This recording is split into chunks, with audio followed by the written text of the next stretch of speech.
We are Mindrazer. We're a melodic thrash metal band from Hackettstown, New Jersey. We play classic style thrash, reminiscent but not derivative of the Titans of the '80s, with influences from modern extreme metal. So we kind of bucked the trends of the neo thrash movement. They lean really heavily into the crossover style, and we also ditched the blackened and hardcore vocals in favor of soaring Iron Maiden-esque vocals. So we're uncharacteristically heavy, kind of, for a band our style, but it really works.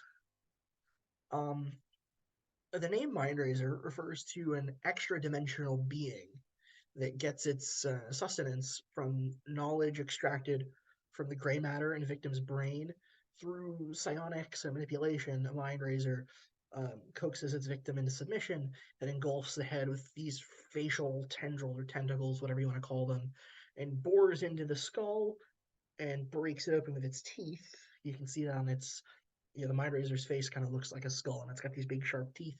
So it bores into the brain, breaking the skull, and then consumes the brain matter with a proboscis, which is the same thing a fly uses to eat. That's what a mind razor is.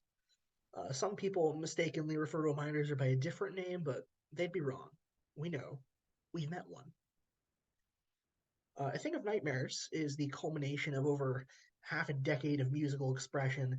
It's a collection of songs that were carefully and thoughtfully tailored to deliver the listener with a unique experience that would get them singing along, moshing, and also submitting to their new interdimensional overlords. Usually all three, hopefully all three, and hopefully all three in that order. The record really is a collection of songs that transcend genre. No two tracks are the same, and each is designed to evoke kind of a different feeling within the listener. It kind of creates a playlist effect while still feeling cohesive, like you're listening to an album, but it still caters to that modern attention span, where people are not really listening to the same album the whole way through. Instead, they're listening to mixes and shuffles. So the lyrics on Nightmares spans a pretty wide variety. Each song came out of a different moment in my life or my bandmates' lives, so each one has its own character lyrically. The earliest song is Nightfall, and that comes from me being a cinephile more or less. Um, I was enamored with the grandiose mystique of Christopher Nolan's Batman trilogy.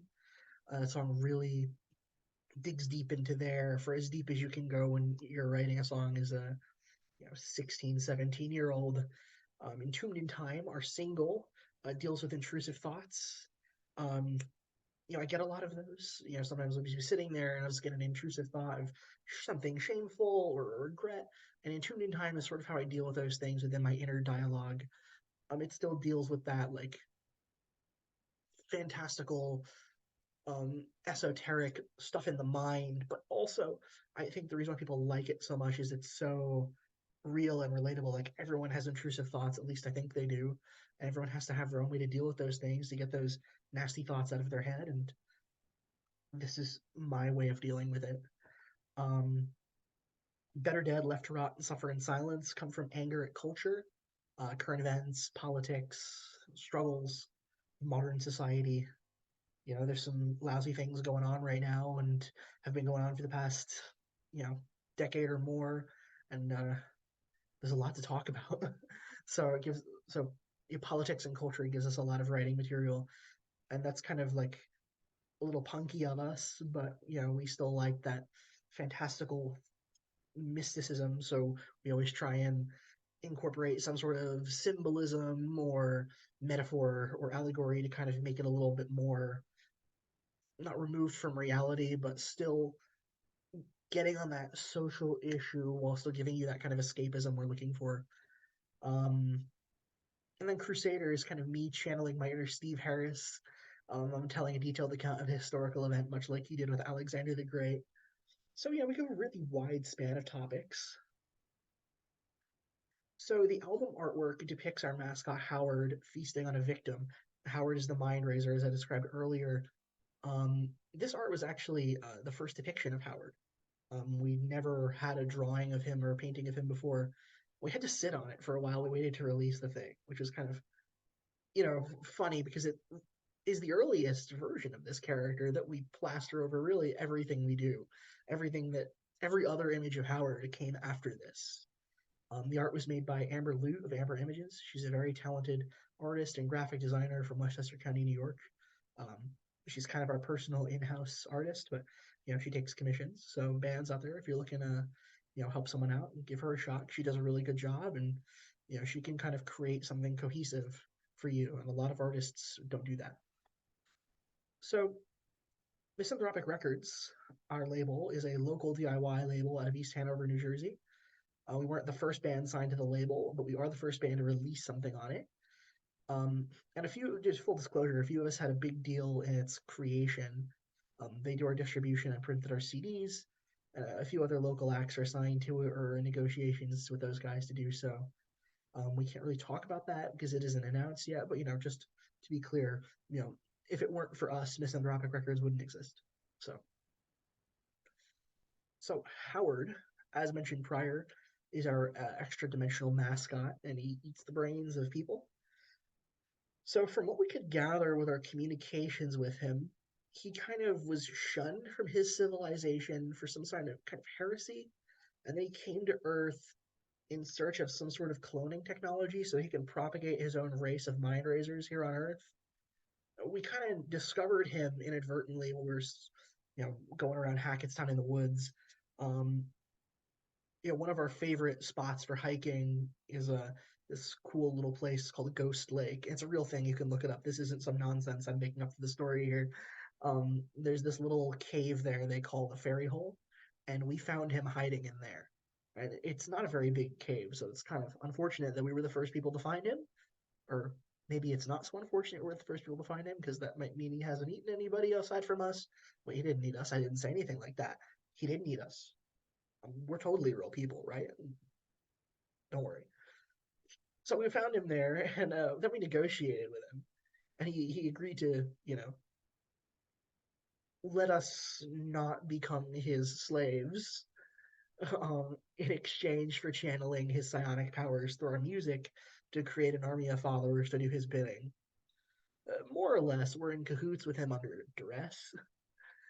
He comes on stage with us at shows, and the audience gets particularly rapid when he's up there because he's gets this extra power from them. We don't really understand the limits of his power, but the crowd seem to love him, so we keep him around. And he's also kind of like the band manager, except he doesn't book shows or sell tickets or do much of anything aside from order us around with the threat of eternal slavery as mindless husks. So it's kind of how Howard works. Oh, one interesting fact is he loves to dress in human clothing. He spent several centuries here and has collected quite the unique wardrobe from all sorts of historical eras. While he tends to default to his native robes, he has been known to wear armor from the Crusades or ancient Mongolia or World War One, other periods. He really does not like contemporary clothes. Really, anything after World War II. I think he says it's profane and ugly. He's kind of hard to understand, and we're not really like that good at understanding his language yet.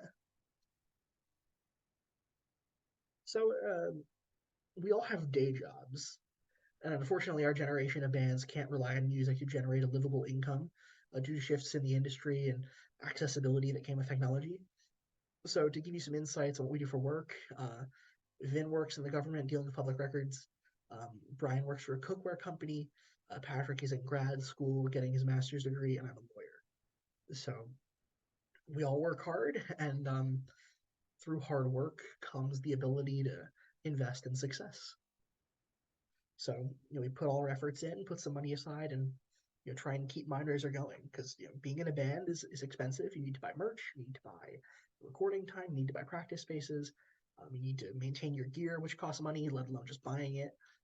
So it's a lot of hard work. I feel like a lot of guys think, oh yeah, I can just go be a musician and I don't have to have a day job. No, don't do that. That's a big mistake. Put the effort in. Um, I got really interested in music when I was young. I remember when I was young hearing Bon Jovi and Alice Cooper around the house, and it all kind of spiraled out of control from there. It's kind of crazy that I found Bon Jovi first because I'm a New Jersey guy. Sorry, Springsteen fans, Bon Jovi's better. Um, but I think my really first bona fide metal band was Disturbed. I found them about 2004 or so. Um, I didn't know what heavy metal was. I just heard disturbed music on the radio because they were kind of big at the time. I'm like, yeah, this is cool. I like this. And I got really into hard rock and heavy metal in 2008 or so. You know, I got into AC/DC and Black Sabbath, and those bands just blew my mind. You know, I imagine they blew the minds of tons of metalheads that came before me. But you know, AC/DC and Sabbath really started it, and then when I found Iron Maiden, I just kept going from there. Just heavier and heavier and heavier. Um, you know, went from hard rock and heavy metal to progressive metal and power metal. Then it went further to thrash metal, and then further to death metal and black metal, and then it goes all over the place. Now I listen to everything, every type of metal, um, except for the really bad ones, and it's a lot of fun. I think the biggest struggle as a musician for me has been finding the right people to play with. Brian and I met in high school, and that was how we started this journey.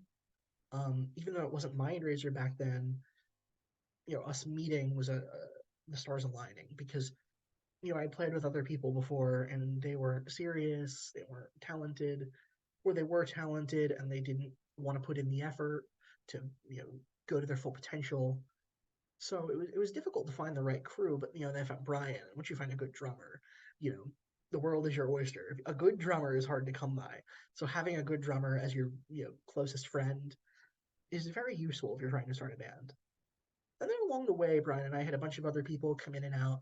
Most of them are phenomenal people, and we keep in touch with a lot of them, but they just weren't the right people for us to work with.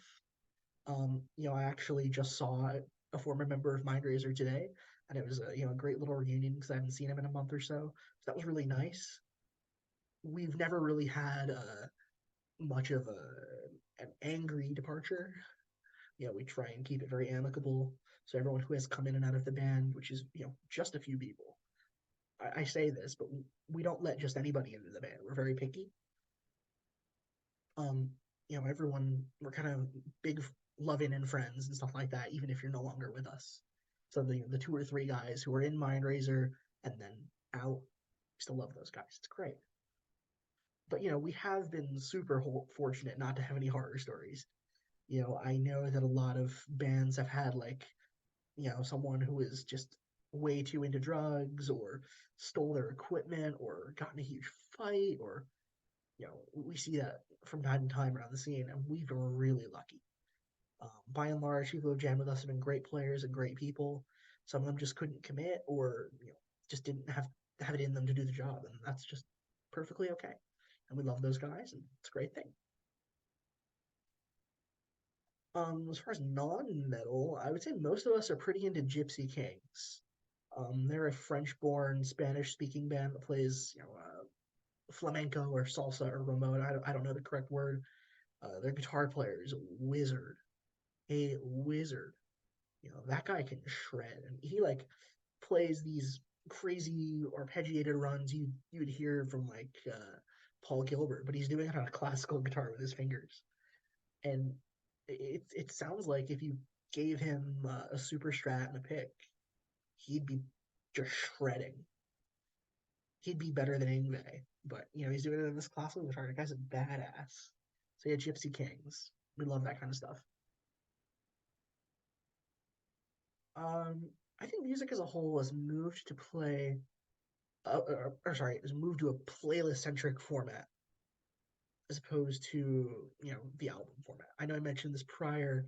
Um, it's really about diversity. I think people are looking to appease that like new squirrel level attention span that everyone has due to the internet age. So since the album centric format is kind of moving to the wayside, it puts metal in a weird position because the album is such a big deal with metal. I feel like metal bands kind of get credibility when they release an LP. You put out an album, you're like, okay, this band is serious. You put out an EP, anyone can put out an EP. It's 3 songs.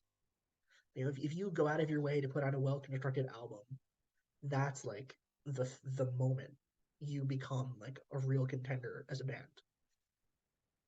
And that's so bizarre because music just isn't that anymore. Music is singles and you know EPs and playlists.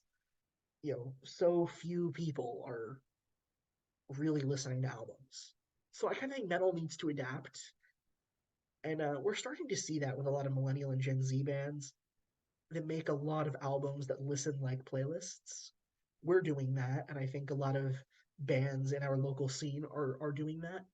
Some more so than others. So I think bands, especially the older bands, they need to adapt to the average listener's squirrel-like attention span. Where they might become a little less. Yeah, they might see like the single and song one and the last song on the album get really big, but the rest of the songs have like significantly less listeners and more so than usual. That's definitely the future in my perception. So rapid fire.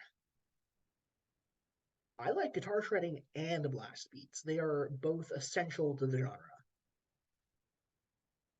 I'm a big vinyl guy. Physical copies are for collecting these days, and unless it's a local band, I'd rather have something that I could display as an art piece. I love me a good push pit. Circle it up, man. Before I started working, I would have said 12 a.m., but these days, the 6 a.m. rehearsal is much better. I'm actually lobbying for the band earlier rehearsal. My guilty pleasure song is absolutely the Beer Barrel Polka. I love polka music with a passion, and that is the quintessential song of the genre. Thanks. Thanks for having us. We're Mindrazer. I'm Nick DeFuria, the frontman and guitar player. Thanks for having us on. See you soon.